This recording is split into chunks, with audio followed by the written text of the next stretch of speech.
শোনাবো, তাহলে তাফসির বুঝতে তাফসির করতে সহজ হবে।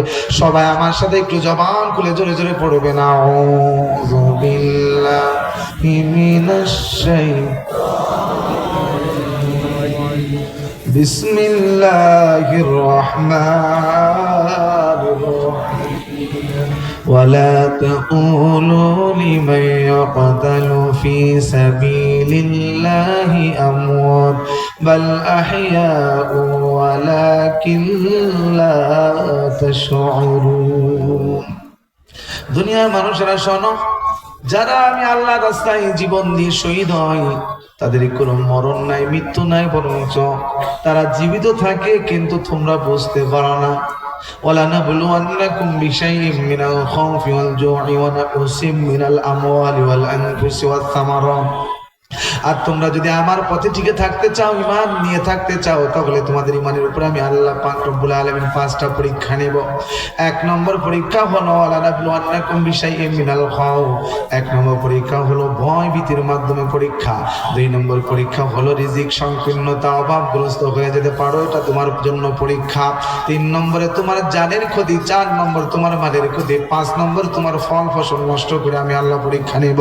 ওয়াবাশশিরিস সাবিরিন, যারা ধৈর্যের সাথে পরীক্ষায় পাশ করতে পারবে একমাত্র তাদের জন্যই রয়েছে সুসংবাদ। الذين إذا أصابتهم مصيبة قالوا إنا لله وإنا إليه راجعون।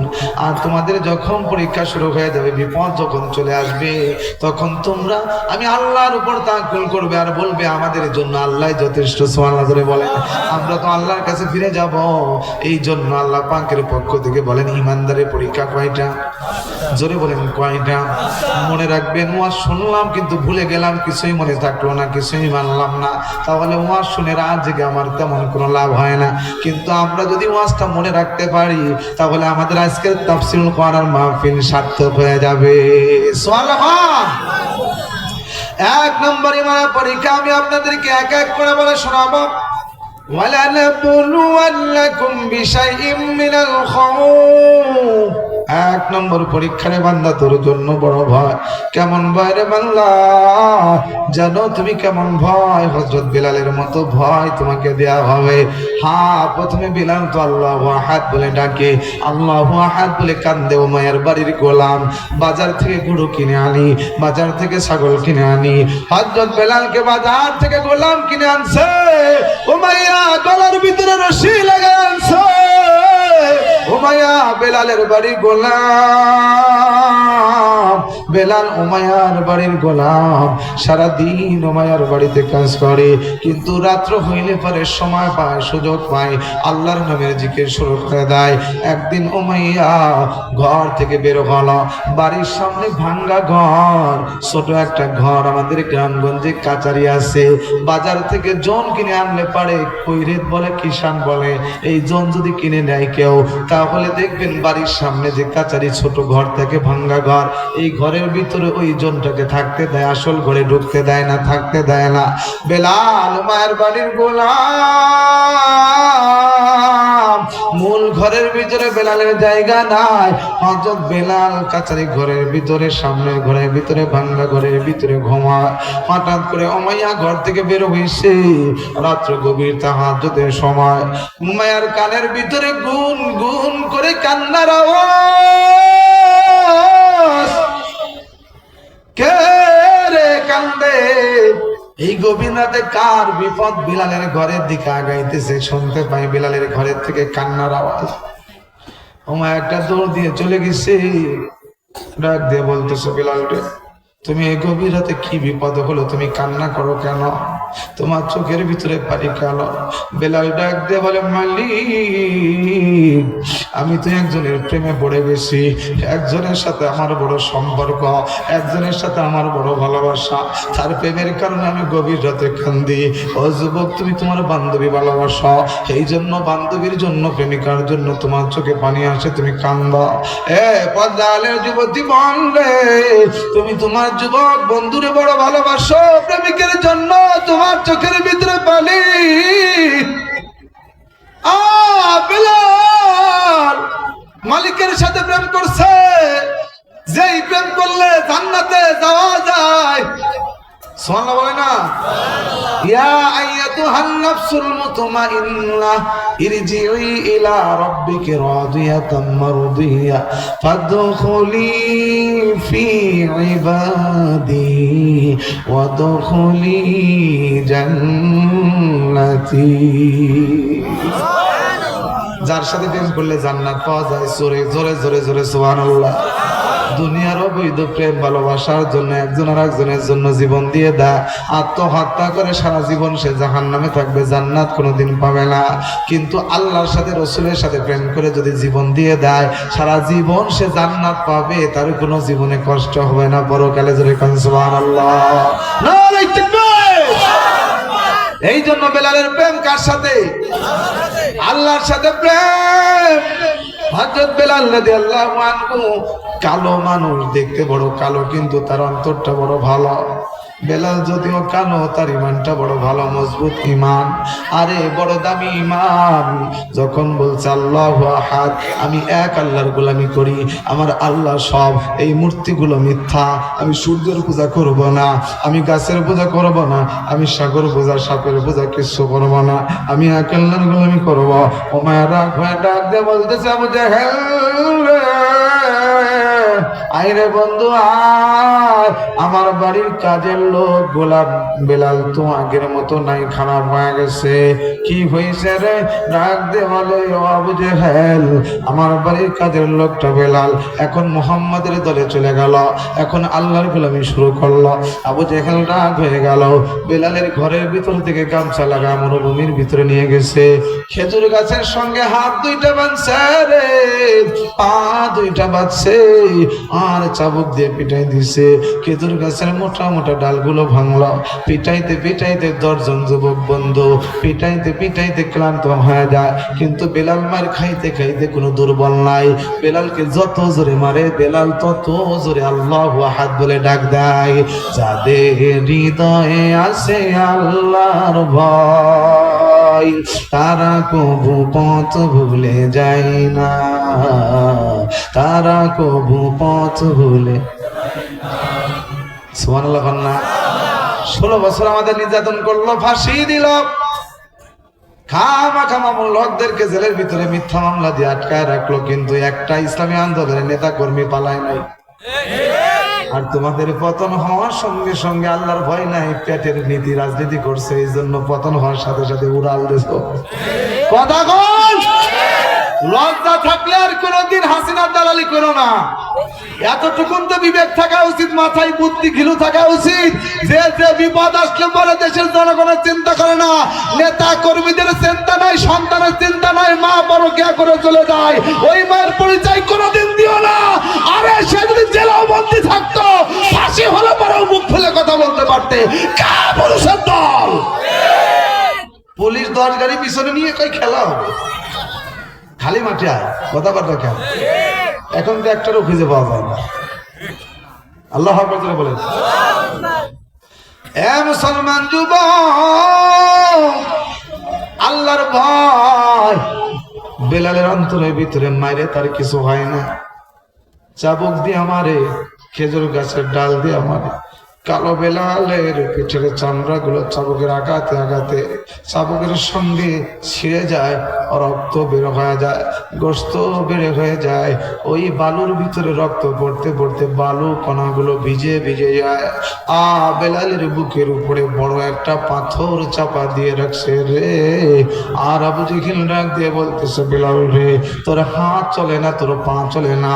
এ বেলাল, তোর গায়ের ভিতরে নড়াচড়া করার মতো শক্তি নাই, মাথা থেকে পা পর্যন্ত আমরা পিটাইলাম, সাপ মারলে যেমন পেটা এমন করে পিটাইলাম, শুধুমাত্র তোর জব্বাটা একটু ভালো আছে রে। ও বেলাল, তোর বুকের উপরে বড় পাথর চাপা দেওয়া, কিন্তু তার জবান খোলা আছে, জিহ্বা ভালো আছে। এই জিহ্বা লড়ায় লড়ায় তুমি এখনো আল্লাহ আল্লাহ বলে ডাকো, আল্লাহর জিকির করো, আল্লাহু আহাদ বলে তুমি ডাক দাও। শোন বেলাল, শোন, এখনো সময় আছে বেলাল। বেলাল আল্লাহকে ভুলে যাও, তাহলে তোমাকে আর পিটাবো না, তোমাকে আমরা আগের মতো করে যত্ন করব, পুরস্কার দিব। বেলাল রাগ দিয়ে বলতো, আবু জেহেল ভাই, তুমি যত মন চায় মারো পিটাও, কিন্তু আমার দেহে যতক্ষণ পর্যন্ত জীবন বাকি আছে আমি আমার আল্লাহকে ছাড়বো না। জিহ্বা নাড়ায় আল্লাহর জিকির শুরু করেছে। আবু জেহেল বড় ডাক দিয়ে বলতেছে, আরে উমাইয়া, এই বেলাল তো আমার কথা শোনে না, আমাদেরকে মানে না, এখনো আল্লাহর জিকির করে। ওর জিহ্বাটা শুধু ভালো আছে, জিহ্বা নাড়াইতেছে, আল্লাহ আল্লাহ করে। কানটা আবু জেহেল মুখে লাগায় শোনে, জিহ্বা নাড়ায় শুধু আল্লাহু আহাদ বলে। যা ওই যে মরুভূমির ওই পাশে বড় বড় বাবলা গাছ, বেল গাছের মতো কাটা হয়, খেজুর গাছের মতো লম্বা বড় কাটা হয়, ওই কাটা ছিঁড়ে নিয়ে আয়, কাটা খুলে নিয়ে আয়। ওই বাবলা গাছ ছিলেন তো আপনারা, বাবলা গাছ থেকে বড় বড় কাটাগুলো ছিঁড়ে আনছে, একটা না দুইটা না 5টা কাটা হযরত বেলালের জিহ্বাটা টান দিয়ে আবু জেহেল বের করে ঢোকায় দিবে। এমন সময় বেলাল রাদিয়াল্লাহু আনহুর চোখের গোড়া, চোখের কোনা বেয়ে বেয়ে পানি বের হইতেছে, পানি ঝরতেছে। আ আ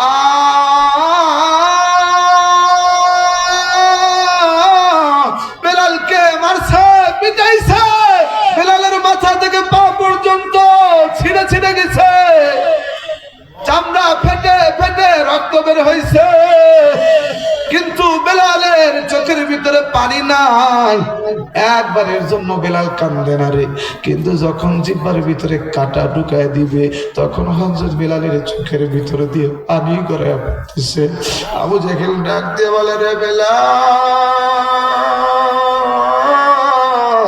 বুঝতে পেরেছি তোর মাথা ফেটেছে, তোর পিঠ ফেটেছে, ঘাড় ফেটেছে, চামড়া ছিঁড়েছে, কিন্তু তোর চোখে পানি নাই, পিঠের ব্যথা সহ্য হয়।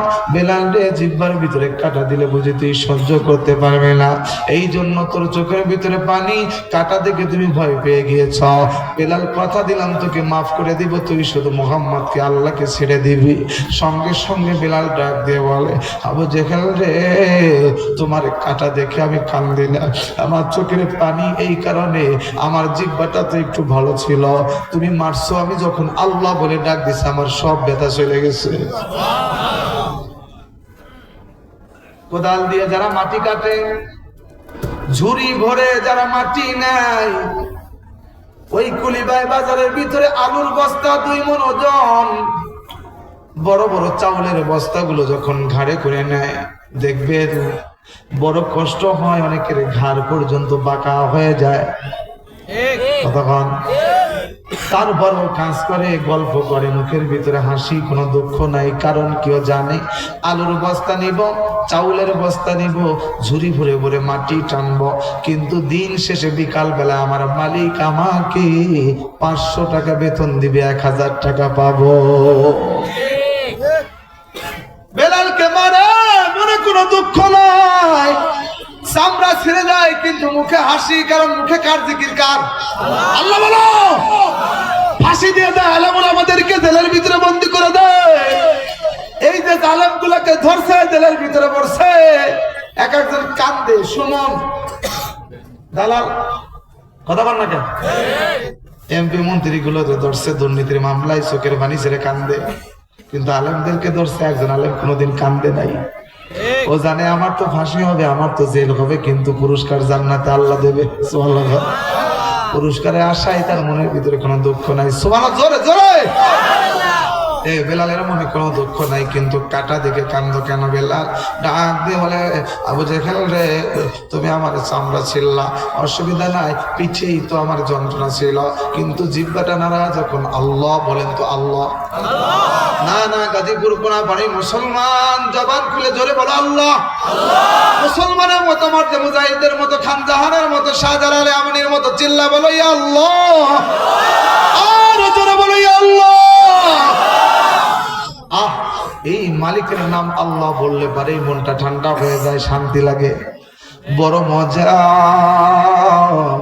এই জন্য বিলাল বলে জিব্বা ভালো ছিল, জিব্বা দিয়ে আল্লাহরে ডাকছি, মন শান্তি হয়ে গেছে, কিন্তু তুমি তো এখন আবার আমার জিব্বাটা ছিঁড়ে ফেলবা। আইয়ুব পয়গম্বর 1 বছর 2 বছর না রে, 18 বছর পর্যন্ত কিরাপোকে সে জীবিত মানুষ, তাকায় তাকায় দেখে তার চামড়া কিরিপোকে খেয়ে ফেলতেছে, গোশত ছিঁড়ে ফেলতেছে, পুরো শরীর দুর্গন্ধ হয়ে গেছে। তারপরেও কোনোদিন আল্লাহর কাছে অভিযোগ করে নাই। হঠাৎ করে একদিন আল্লাহ বলে ডাক দিছে, আর জিহ্বার ভিতর থেকে একটা কালো পোক বের হয়ে জমিনে পড়ছে। আইয়ুব পয়গম্বর একটা ডাক দিয়ে বলতেছে, আল্লাহ 18টা বছর তুমি আমার কিরাপোকের খাবার বানাইলা, আমার গোশত পচে শেষ হয়ে গেছে, কোনোদিন আমি তোমাকে বলি নাই, আল্লাহ অভিযোগ করি না, কিন্তু মালিক আজকে আমার জিহ্বার ভিতরে কিরাপোক ঢুকছে রে আল্লাহ, তোমার মধুর নাম আমি জিহ্বাটাও যদি পোকে খেয়ে ফেলে, তোকে আমি কেমনে ডাকবো আল্লাহ? সঙ্গে সঙ্গে আমার আল্লাহ ডাক দিয়ে বলে, আইয়ুব পয়গম্বর টেনশন করবা না, তুমি 80 বছরের বুড়া সুস্থ হয়ে যাবা, 80 বছর বয়স তুমি 30 বছর 25 বছর যুবক হয়ে যাবা, তোমার বিবিগুলো আবার তোমার কাছে ফিরে আসবে, সন্তান ফিরে আসবে, তোমার সম্পদ ফিরে দেব। পরীক্ষা নেই কে? জোরে জোরে পরীক্ষা নেই কে? মনে রাখবেন আপনার ইমান যত মজবুত, অনেক সময় আমরা বুঝি না, মুসলমান কয় হুজুর আমি নামাজ পড়ি, রোজা রাখি, সত্য কথা বলি, ভালো কথা থাকি, তারপরেও খালি আমার বিপদ। আসলে তো বোঝো নাই মুসলমান, এটা মালিকের পরীক্ষা, এটা মালিকের দয়া।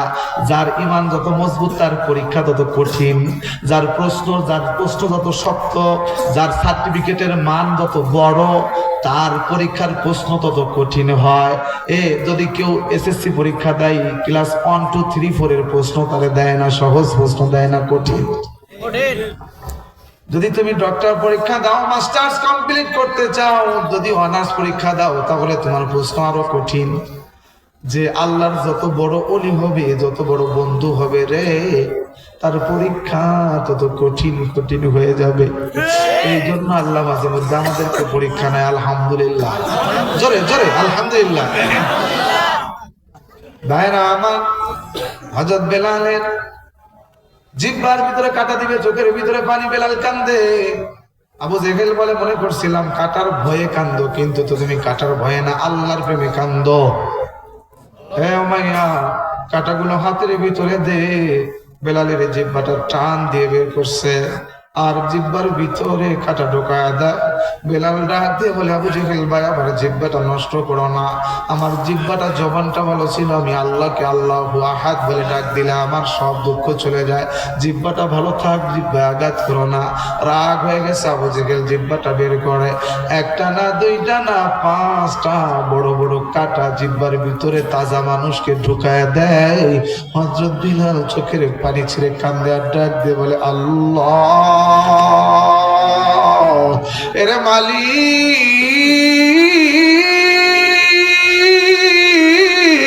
দুনিয়ার কোনো পাপ করি নাই, অন্যায় করি নাই, অপরাধ করি নাই, অপরাধ আমার একটা, আল্লাহ তোমার প্রেম। এই জন্য আজকে আমাকে আবু জেহেল জিহ্বার ভিতরেও কাঁটা ঢুকায় দিছে। আল্লাহ গো, তুমি কি আমার জন্য কোনো পুরস্কার দিবা না? আমার আল্লাহ ডাক দিয়ে বলে, বিলাল রে, টেনশন করবে না, উমায়ের হাত থেকে বাঁচা, তোর পয়গম্বর, তোর ভালোবাসা, তোর হাবিব তোকে তোর বাড়িতে নিয়ে যাবে। শুধু তাই নয়, ওই মসজিদে নববীর ভিতরে আমার নবী মুহাম্মদ, আমার হাবিব নামাজ পড়াবে, ইমাম হবে। আর বেলাল রে, তুই বেলাল আমার নবীর মসজিদে আজান দিবি।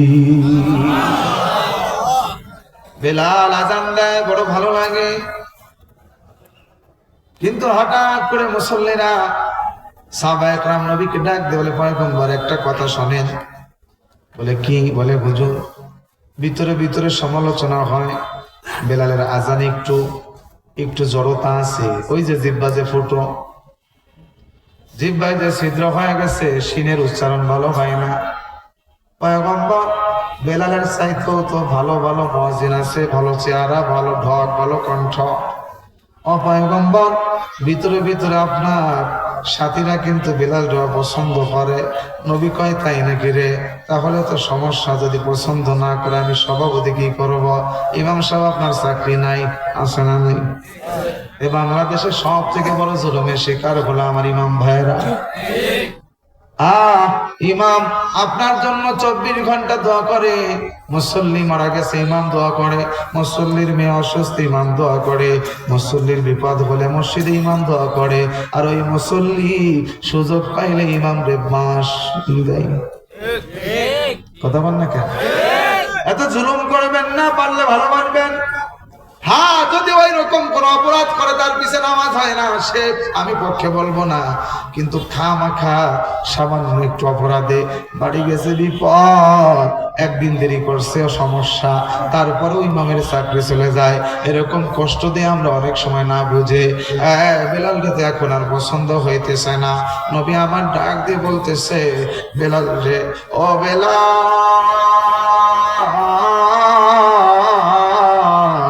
এ বেলাল, মসজিদের মুসল্লিরা সব কেঁপে গেছে, তোমার আসানার পছন্দ হয় না রে বেলাল। আমি বললাম, আগামীকাল থেকে তুমি মসজিদে নববীর ফজর আজান থেকে তোমার মুয়াজ্জিনের খাতায় নাম কাটা। বেলাল রে, তুই আজান দিবি না?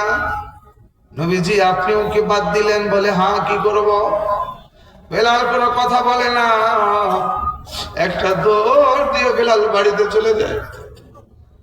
বেলাল আরশের মালিকের কাছে নালিশ দিয়ে দেয়, কান্দে আর ডাক দিয়ে বলে, প্রভু গো, আজকে আমার জিহ্বার ভিতরে বড় বড় 5টা ছিদ্র, আমার পিছের প্রতিটা ইঞ্চি চামড়া ছিঁড়ে গেছে। মালিক, তুমি তো জানো কার জন্য আমার জিহ্বায় ছিদ্র হয়েছে, আমার চামড়া ছিঁড়ে গেছে। আল্লাহ, তোমার নবী আমার নাম কেটে দিছে। এরে প্রভু, আমি জানতে চাই, তোমার দরবার থেকেও কি আমার নাম কাটছো না? আমার নামটা এখনো আছে। কি প্রেম! সরাসরি কথা বলতেছে নবী আমার। ডাক দিয়ে বলে, বেলাল তুমি বাড়ি চলে যাও। বেলাল বাড়ি গেছে, কিন্তু মালিকের কাছে কথা কয়, আসল জায়গায় নালিশ দেয় রে। আলেমদেরকে কষ্ট দিচ্ছ, কানের পাখি দেলার হোসেন সাইদিকে জেলে পড়ছো, তোমার পতন কি আর এমনি হয়েছে? নালিশ দিচ্ছে আসল জায়গা। এই জামানার প্রিয় রাহবার আল্লামা সাইদি, ওই যে দেখো বিদায় নিয়েছে মোর কোরআনের পাখি, ওই যে দেখো বিদায় নিয়েছে মোর কোরআনের পাখি। ভালোবাসার বুলবুলিটা দিয়া গেল পাখি। আজকে যদি কোরআনের এই পাখি জীবিত থাকতেন, সর্বপ্রথম জেলের তালা ভেঙে আমরা বের করে এনে তাফসীর শুনতাম। আল্লাহর কসম করে বলি, আমি কওমি মাদ্রাসার সন্তান, আমি কওমি মাদ্রাসার সন্তান রে মুসলমান, কিন্তু কোরআনের এই পাখিকে শুধুমাত্র কোরআনের জন্য ভালোবাসি। তার বাদ শুনে শুনে দেশের লক্ষ কোটি মানুষের হৃদয় ঠান্ডা হতো। এমন একটা কোরআনের বুলবুলকে তোরা ঝুলুম করে বিদায় করে দিলি। ভালোবাসার বুলবুলিটা দিয়া গেল পাখি, পারলে কি আর যাইতে দিতাম তারে আমাদেরকে রাখি। কত দুঃখ দিলি তোরা, কত পীড়া দিলি, ঠিক কিনা বলেন? কত দুঃখ দিলি তোরা, কত পীড়া দিলি। বেহেশতি ফোন চইলা গেল ফিরি জান্নাতের বাড়ি, বেহেশতি ফুল চইলা গেল ফিরি জান্নাতের বাড়ি। আল্লাহু আকবার জোরে বল। বেলাল নালিশ করছে কার কাছে? আল্লাহ, তোমার নবীও আবার নামটা কেটে দিল। মালিক আমি জানতে চাই, এরা মালিক আল্লাহ, তোমার খাতা থেকে আমার নাম কেটে দিস নাকি তোমার খাতা আমার নামটা এখনো জমা আছে? আমার আল্লাহ ডাক দিয়ে বলে, বেলাল টেনশন করবি না, দেখ দেখ সকালবেলা কি খেলা খেলে দেয়। আমার পয়গম্বর নতুন মুয়াজ্জিন নিয়োগ দিছে, বড় সুন্দর করে আজান দিছে। আজান কমপ্লিট হলো, নবী আমার নামাজ পড়ায়, কিন্তু বেলাল তো আসে নাই। বেলাল ঘরে বসে বসে আজকে কান্দে, বেলাল লাফায় লাফায় ছটফট করে কান্দে। বেলালের হোশ নাই, ঘরের ভিতরে পড়ে আছে। পয়গম্বর নামাজ শেষ করে আবার নামাজ পড়বে, সূর্য উঠলে পড়ে, কিন্তু আজকে আধা ঘন্টা হয়, 1 ঘন্টা হয়, 2 ঘন্টা হয়, সূর্য ওঠে না। আল্লাহু আকবার। নবী আমার ডাক দিয়ে বলে, কি রে রে আমার সাহাবীর দল, সূর্য ওঠে না। জিবরাইল ডাক দিয়ে কয়, নবী গো কিয়ামত পর্যন্ত অপেক্ষা করেন, সূর্য দেখা পাবেন না। কারণ কি? কারণ হলো প্রেমের খেলা। সুবহানাল্লাহ বলবেন না? কারণ হলো প্রেমের খেলা গো। আপনার বেলাল কেন্দে কেন্দে আল্লাহর দরবারে অভিযোগ করছে। আল্লাহ পাক রব্বুল আলামিন ডাক দিয়ে বলে, জিবরাইল যা, আমার বেলাল আযান না দিলে পারে সূর্যের দেখা হয় না।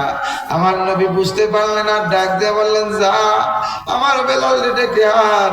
আমার বেলাল কই রে, আমার বেলাল কই? কোথাও খুঁজে পায় না। দেখে কুড়ি ঘড়ির ভিতরে হযরত বেলাল মালিকের সাথে কান্নার আওয়াজ শুরু করছে। নবী আমার ডাক দিয়ে বলে, বেলাল রে, যতদিন পর্যন্ত আমি আছি, যতদিন তুই আসো, ততদিন পর্যন্ত এই মসজিদে তুই আজান দিতে থাকবি। আল্লাহু আকবার। নবী আমার বিদায় হয়ে গেলেন। আমার নবীজি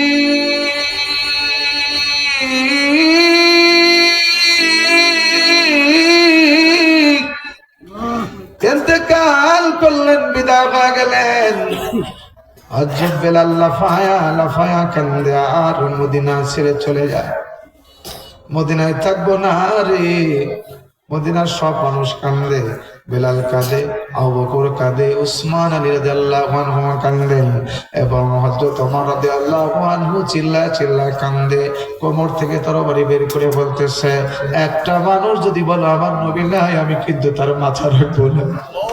আবু বকর ডাক দিয়ে বলে, ওমর পাগলামি কেন করো? কেন পাগলামি করো?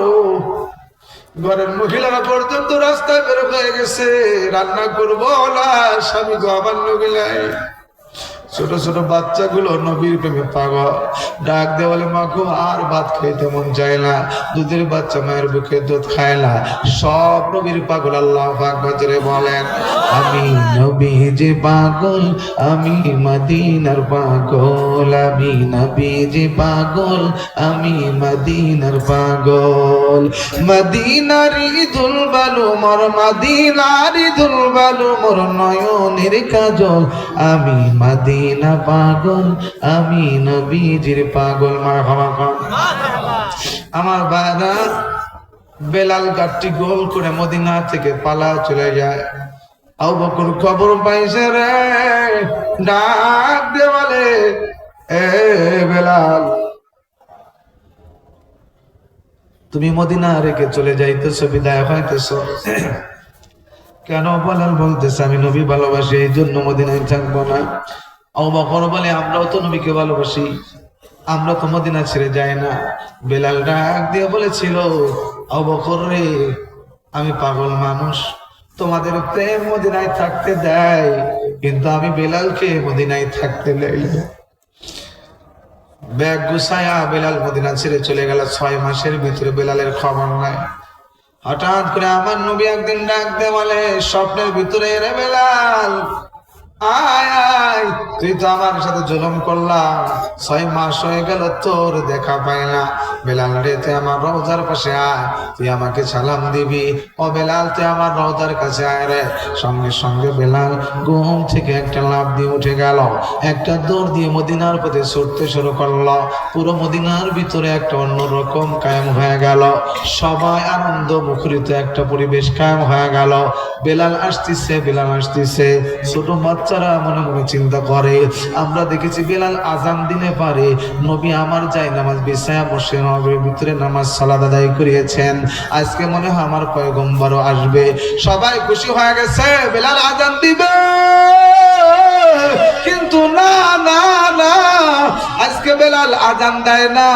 হযরত বেলাল রাদিয়াল্লাহু আনহু ডাক দিয়ে বলে, তোমরা আমাকে বলো না আমি আজান দিতে পারবো না। আবু বকর বলে, কাজ হয় না। বড় বড় সাহাবারা বলে, কাজ হয় না রে। বেলাল ভাই একটু আজান দিবি, কতদিন তোর আজান শুনি না রে। আল্লাহু আকবার বলে। সবাই বলে কাজ হয় না। হাসান হুসাইন নবীজির বড় আদরের কলিজার টুকরা। নবীজিকে হাসান হুসাইন কোন অনুরোধ করলে পারে, নবীজি হাসান হুসাইনকে ফেরায় দিতে পারে না। সেই হাসান হুসাইন যদি আজকে বেলালকে অনুরোধ করে, বেলাল ফেরায় দিবে না। ধর বেলালকে হাসান হুসাইনকে দিয়ে অনুরোধ করানো হলো। বেলাল হাসান হুসাইনকে ডাক দিয়ে বলে, আমি দেখেছি তোমরা বলেছো না ভাই ঘোড়ায় চড়বো, নবী তোমাদের কথা ফেলতে পারে না। নবীজি নিজে ঘোড়া সেজে তোমাদেরকে পিঠের উপরে চড়াইয়া লম্বা চুল ধরে তোমরা টেনেছো, আমার নবী খুশি হয়েছে। হাসান হুসাইন তোমরা যদি আমাকে অনুরোধ করো আমি তো আর ফেরাই দিতে পারি না। বেলাল রাদিয়াল্লাহু আনহু মুসলিম নবীর মিনারের উপরে উঠছেন, কানে হাত দিয়ে আজান শুরু করছে। চতুর্দিকে মানুষ পাগলের মতো বেলালের দিকে তাকায় রয়েছে। আল্লাহু আকবার ভাই, আল্লাহু আকবার, আল্লাহু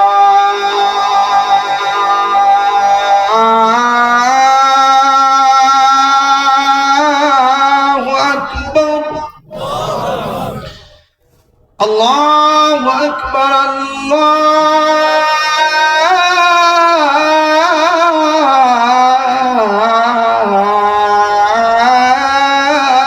আকবার। আশহাদু আল্লা ইলাহা ইল্লাল্লাহ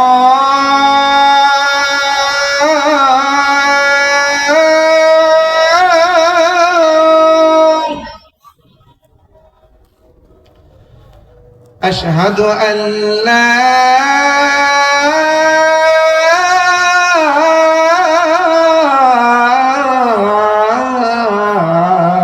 إله إلا الله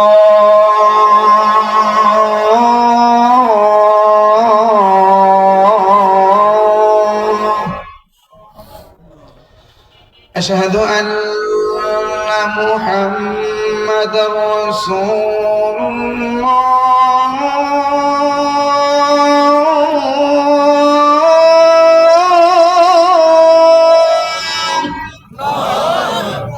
يا مسلمان বেলাল রাদিয়াল্লাহু আনহু যখন আসলো আল্লাহ মুহাম্মদ রাসূলুল্লাহ বলে ডাক দিছে রে, বেলালের চোখের ভিতরে আমার পয়গম্বর নাম যখন মুখে উচ্চারণ হয়, চোখের ভিতরে আমার নবীজির চেহারা ভেসে উঠেছে। বেলাল আর সহ্য করতে পারে না, বড় প্রেম আমার নবীর প্রতি, বড় মায়া। বেলাল একটা চিৎকার দিয়ে জমিনে পড়ে গেছে রে। বেলালের হুঁশ নাই, অন্য একজন এসে আজান কমপ্লিট করে। সবাই ধরে ধরে করে আর ডাক দিয়ে বলে, কারণ গিরে ডাক দিয়ে বেলাল বলতিছে, আমার নবীজি দুনিয়া থেকে বিদায় হয়ে যাওয়ার পর এ দুনিয়ার মানুষ আমি বেলাল আর পারি না রে। আমি বেলালের কলিজা পুড়ে পুড়ে কয়লা হয়ে গেছে। আমার ভিতর থেকে কলিজা পুড়ে গেলে যেমন গন্ধ বের হয়, আমার কলিজা পোড়া গন্ধ বের হয়। আমি আমার নবীজির বিয়োগ বেদনা সহ্য করতে পারি না।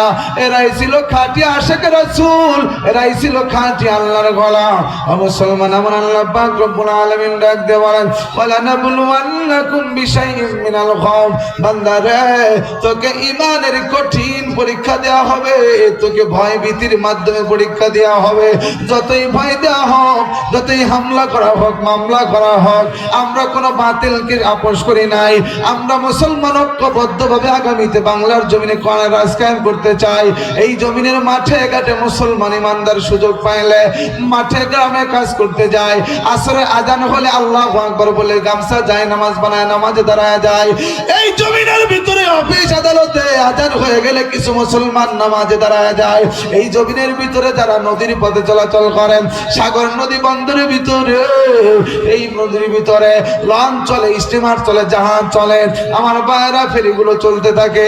আমরা যখন পদ্মা সেতু পাটোয়ারি ঘাট পার হয়ে গলন্দ ঘাট পার হয়, ওই পদ্মা নদীর ভিতরে লঞ্চের উপরে যখন মাগরিব আজান হয়, ওই সাগরের ঢেউয়ের তালে তালে নদীর ভিতরে বাংলাদেশের মুসলমান ওই ফেরির উপরে লঞ্চের উপরে উঠে দাঁড়াইয়া আল্লাহু আকবার বলে ঢেউয়ের তালে সেজদা দিয়ে দেয়। পূজা করার জন্য জায়গা নাই। বাংলাদেশের অফিস আদালতের ভিতরে উলুধ্বনি দেওয়ার মতো জায়গা নাই, কিন্তু প্রত্যেকটা অফিস আদালতের ভিতরে, কোর্ট কাছারির ভিতরে নামাজ পড়ার জায়গা আছে। প্রমাণ হয়ে গেছে বাংলাদেশ মুসলমানের দেশ। ঠিক কি বলো?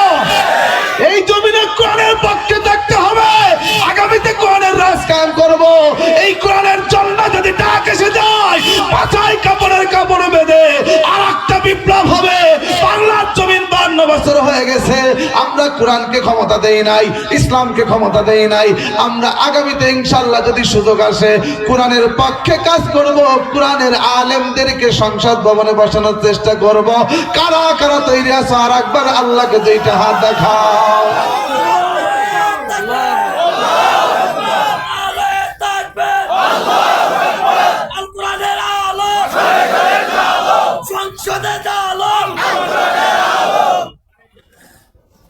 খারাপ লাগে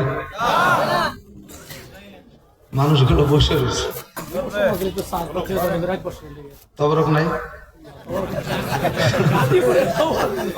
দেখছেন? আরে এতগুলো মানুষ একটা প্যাকেট খাবারও নাই, তাহলে বোঝা যায় আমরা যে কোরআনের জন্যই বসে আছি। এই কোরআন তো আমার আল্লাহর সব থেকে বড় নিয়ামত। সুবহানাল্লাহ খান, এটা আমাদের জন্য সব থেকে বড় নিয়ামত। আলহামদুলিল্লাহ খান, মারহাবা খান। অনেকে আছে কোরআনের কথা শুনলে তারা রাগ করে, মাইন্ড করে। আপনি কোরআনের কথা শুনে কেন রাগ করলেন? আপনি কি মুনাফিক হয়ে গেলেন? রাআইতাল মুনাফিকিনা ইয়াসুদ্দুনা আনকা সুদুদা। এটা তো কোরআনের কথা, আল্লাহর কথা। যারা কোরআন শুনলে তাদের রাগ হবে, তারা তো মুনাফিক। ঠিক কিনা কোন? আর আপনাদের যে ভালো লাগতেছে, আপনারা যে পছন্দ করতেছেন কোরআনের কথা, যাহাদাতুল ঈমানা, এটা হলো প্রমাণ করে আপনি মুমিন। সুবহানাল্লাহ বলবেন না? এই জন্যই বলেছি, যা বলুক হুজুর, বক্তা সাহেব যেটাই বলুক, যদি এটা কোরআনের কথা হয় তাহলে আলহামদুলিল্লাহ। আর কোরআনের কথা বললে আমার বিপক্ষে যাক, আমার বাবার বিপক্ষে যাক, আমার খাজার বিপদে, আমার নেতার বিরুদ্ধে যাক, অসুবিধা নাই। আপনি নেতা হবেন, অসুবিধা নেই, আমার নবীকে ফলো করেন। আপনি যদি আল্লাহু আ'লাম বিআদাইকুম ওয়া কাফা বিল্লাহি ওয়ালিয়্যা ওয়া কাফা বিল্লাহি নাসিরা, আল্লাহকে যদি বন্ধু বানান, আল্লাহর সাহায্য যদি আপনি নেন, তাহলে তো আপনি ওলি। আলা ইন্না আউলিয়া আল্লাহি লা খাউফুন আলাইহিম ওয়া লা হুম ইয়াহজানুন। সুবহানাল্লাহ বলেন না? আল্লাহর ওলি, আল্লাহ পাক বলেন আমার ওলিদের কোনো ভয় নাই, কোনো টেনশন নাই। ওলি কারা? আল্লাহ পাক বলে দিয়েছেন। কারণ আমরা বাঙালি তো, আমরা যাকে তাকে ওলি মনে করি। এই জন্য আল্লাহ বলে তুমি তো যাকে তাকে ওলি মনে করো, কিন্তু ওলি যে সে হতে পারবে না, দুইটা শর্ত যার নাই। কে বলেছেন? আমরা বাংলাদেশের মানুষ মনে করি কেউ পীর দাবি করছে সে ওলি হয়ে গেছে। নামাজ পড়ুক আর না পড়ুক, ভণ্ডামি করুক, নারী পুরুষ একসাথে নাচানাচি করুক, আছে না বাংলাদেশে দেখবেন মহা পবিত্র ওরস শরীফ আছে নাকি? এই গাজীপুরে নাই মহা পবিত্র ওরস শরীফ। এরপরে ওরস শরীফের ভিতরে কি হয়? বিচার গান হয়, জারির গান হয়, জারি পাল্লা হয়, বাউল ফাউল আছে না নাই? আমি একদিন শরীয়তপুর থেকে মাহফিল করে আসতেছি, দেখি এখন বিচার গান, জারির গান হইতেছে, বাউলরা গান গাইতেছে। আমি ড্রাইভারকে এত সুন্দর লাগছে, আমার মন ভরে গেছে। আমি বলছি ড্রাইভার ভাই একটু থাম, আমার আল্লাহর নাম ধরে ডাক দিছে। আল্লাহর নাম শুনলে তো আমরা দুর্বল, ঠিক কিনা খান? আমি সব দিতে পারি আমার আল্লাহর জন্য, ঠিক কিনা খান? আমি বললাম ড্রাইভার ভাই একটু দেরি করো, আমি আমার আল্লাহর নামটা শুনে দেবো। এত সুন্দর করে টান দিছে, বলবো আল্লাহু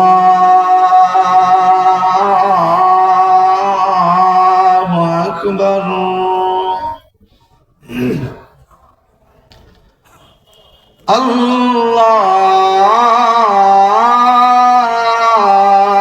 আল্লাহু আকবার।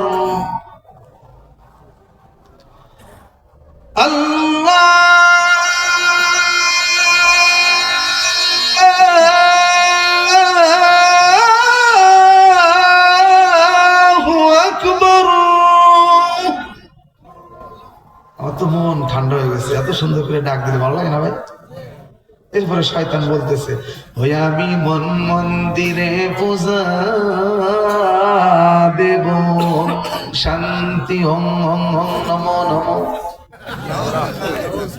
জোরে করে নামাজ পড়বো, নামাজ দিল কাবায়, মসজিদ মন্দিরে যেতে বলো না আমায়, মসজিদ মন্দিরে যেতে বলো না আমায়, টুনটুনা টুনটুন।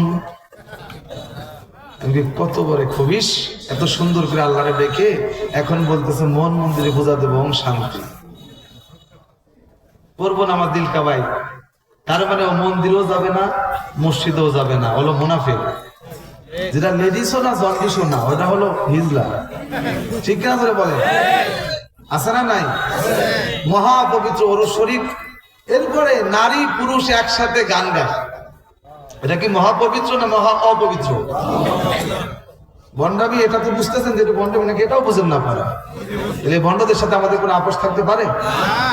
আবার হুজুর আপনারা একটু বেশি বেশি কম, হুজুর গো আপনাদের বয়ান শুনলে মানুষের চোখে পানি আসে, মানুষের দিল নরম হয়। হুজুর আমাদের গান শুনলে, মুর্শিদের গান শুনলে পারে, বাউল গান শুনলে পারে, মানুষের দিল নরম হয়, চোখে পানি আসে, অসুবিধা কি? আমি বলি দাঁড়া শোন আমি কি বলি। বলে হুজুর বলেন। আমি বললাম বল।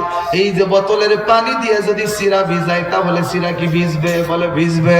আমি বললাম আবার যদি পেশাব করে যদি সিরা ভিজাই তাহলে কি ভিজবে? কয় ভিজবে। ভিজে না? পানি দিলেও সিরা ভিজে, মুদ দিলেও সিরা ভিজে। আমি বললাম মুতে যদি কেউ তোর সিরা দেয় তাহলে তুই খাবি? কয় হুজুর জীবনেও খাবো না। কথা বল। আরে পানি দিয়ে চিরা ভিজাইলে পাক, খাওয়া যায় খাইতে হবে। পেশাবের পানি দিয়ে যদি চিরা ভিজাই না পাক, খাওয়া যায় না, হারাম হয়ে যায়। ওয়াজ করে যদি চোখে পানি আসে, কোরআন শুনে যদি চোখে পানি, নবীর কথা নবীর মা যদি চোখে পানি আসে, রে জান্নাত ওয়াজিব হয়ে যায়, জাহান্নাম হারাম হয়ে যায়। আর গান বাজনা শুনে যদি চোখে পানি আসে, সিনেমা দেখতেছে নায়কের মা মরে যেতেছে, পুরো কান্দে শেষ। কতক্ষণ ঠিক কিনা? আমি একদিন চার দোকানে বসে এক চাচা খুব কাঁদতেছে, একাধারে চোখ ফুটে দেখতেছে, এদিক কিয়ামত হয়ে যায়, মাগরিব আজান হয়েছে, নামাজ আছে, ওনার খবর নাই। নামাজ পড়ে চা খাইতে গেলাম, আমি দেখি চাচা খুব কাঁদতেছে, চোখের পানি শুকাই রয়েছে। আমি কি চাচা কি হয়েছে? হুজুর তাইর মা মরে গেল। বুড়ো শয়তান মাগরিব আজান দেয়, উনি চার দোকানে বসে আছে না নাই? আপনার কি, আপনার বিবেকটা কি একটু জাগ্রত হবে না বাবা?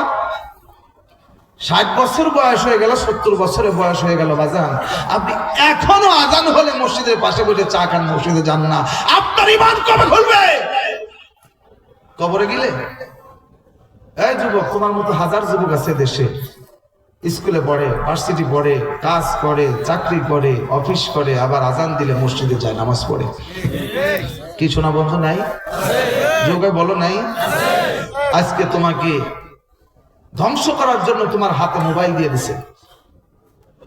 মাঠে তোমার খেলতেও ভালো লাগে না। আমরা ছোটবেলায় তো খেলা চান্স পাই নাই। যারা একটু দুর্বল, 3 বছর বল টানছে, খেলায় নাই নাই মারামারি করছে, এখন একটা প্লেয়ার খুঁজে পাওয়া যায় না, সব পাবজি। আর একজন পাশে তো ভয় পাইছে, কি রে ওদিক যুদ্ধ শুরু হয়ে গেল, কারে মারে? এই কথা করে টাকা, এই টিকটক জোরে কও, ঠিক কিনা? হাতে গজব দেশে 24 ঘন্টায় গজব নিয়ে ঘুরে থাকে। এ মারাত্মক এক বদ নেশা। এই মোবাইল, জুয়া, মদের থেকেও বড় খারাপ নেশা। কারণ যারা মাদক সেবন করে, যারা গাঁজা খায়, এরা কি 24 ঘন্টা খায়? দিনের ভিতরে 2-1 বার। ধরো কলকি মারো টান, গাঞ্জা বাবার আসে গান, মরার পরে গাঞ্জা খুঁজেও পাবা না। এই রে বাবা, যুবক মাইন্ড করছে, গাঁজা খালেন, এটা সবজি না? গাজীপুরের মুসলমান যুবকরা গাঁজা খায় না। এই যুবক গাঁজা খাবে না, এগুলোর সাথে সম্পর্ক করবে না। তুই মুসলমানের সন্তান, তুই খাবি আপেল, তুই কমলা খাবি, দুধ খাবি, কলা খাবি, তোর গায়ে শক্তি, আর তুই গাঁজা খাই খেয়ে মাজায় বলবে, ঠিক না? রেখা, আরে তোর হুঙ্কার শুনলে বাতিল থরথর করে কাঁপবে। তুই তো শাহজালালের মনির উত্তরসূরি, রাজা গৌর গোবিন্দ আমার শাহজালালের মনির এটা শুনে তাকবীর শুনে বাংলার পালিয়েছিল। আর তুমি কিসের নেশায় পড়েছো? এখন তুমি গাঁজা খেয়ে মাথা নষ্ট, মার কথাও শুনে না, বাবাকে ধমক দিয়ে কথা বলে। তুই জানিস এখরুজু মিন বাইনি সুলবি ওয়াত তারাইব? তুমি কোথা থেকে আসছো তুমি জানো?